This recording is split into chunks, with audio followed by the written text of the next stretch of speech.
റോഷിപാൽ, ഈ ദുരന്തത്തിൽ മരിച്ചവരുടെ മൃതദേഹങ്ങൾ കൊണ്ടുവരുന്ന ദിവസം മുഖ്യമന്ത്രി ഇന്ന് ഞാൻ പ്രതികരിക്കുന്നില്ല, പിന്നീട് പറയും എന്ന് പറഞ്ഞിരുന്നു. ഇപ്പോൾ വിശദമായൊരു കത്ത് കേന്ദ്രത്തിന് നൽകിയിരിക്കുന്നു. എന്താണ് ആ കത്തിൽ പറയുന്ന പ്രധാനപ്പെട്ട കാര്യങ്ങൾ?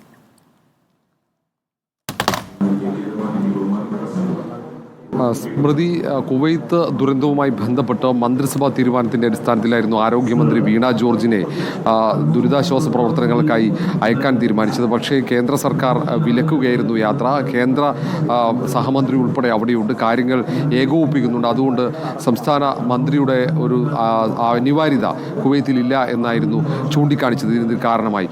പക്ഷേ അവിടെ പരിക്കേറ്റ മലയാളികളടക്കം ഏതാണ്ട് 20-ലേറെ മലയാളികൾക്ക് പരിക്കേറ്റിരുന്നു. 24 പേർ മരിച്ചു. ഒരാളുടെ മൃതദേഹം തിരിച്ചറിയാൻ പറ്റാത്ത സാഹചര്യം, മൃതദേഹം എളുപ്പത്തിൽ നാട്ടിലേക്ക് എത്തിക്കുക എന്നീ കാര്യങ്ങൾ ഏകോപിപ്പിക്കുക എന്ന ഉദ്ദേശത്തോടെയായിരുന്നു മന്ത്രിയെ തന്നെ പ്രതിനിധികളെ അയക്കാനുള്ള തീരുമാനമെടുത്തത്.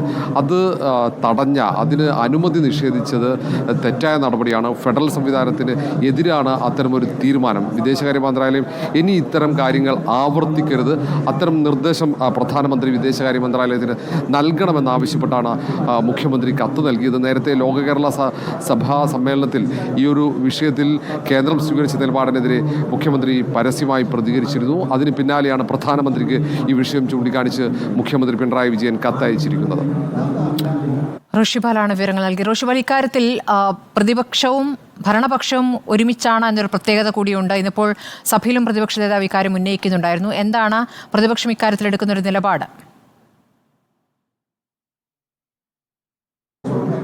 പ്രതിപക്ഷം അന്ന് തന്നെ കൃത്യമായി പ്രതികരിച്ചിരുന്നു. അന്ന് മന്ത്രിയുടെ യാത്ര മുടങ്ങിയതിന് പിന്നാലെ തന്നെ പ്രതിപക്ഷ നേതാവ് ഇത് രൂക്ഷമായി തന്നെ ആ വിഷയത്തിൽ പ്രതികരിക്കുകയും ചെയ്തതാണ്.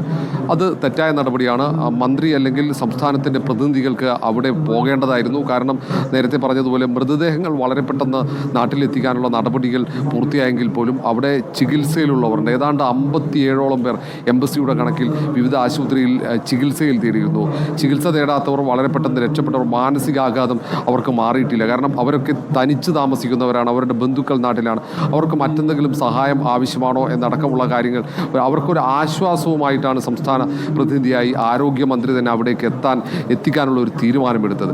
അങ്ങനെ ഒരു തീരുമാനം എടുത്തതിന് കൃത്യമായ ഉദ്ദേശവും സംസ്ഥാന സർക്കാരിന്. അതിനൊരു തടസ്സം നിൽക്കുമ്പോൾ അത് സംസ്ഥാന താല്പര്യത്തിന് എതിരാണ് എന്ന നിലപാട് തന്നെയാണ് പ്രതിപക്ഷവും സ്വീകരിച്ചത്. സംസ്ഥാന സർക്കാരിനൊപ്പമാണ്. ശരി.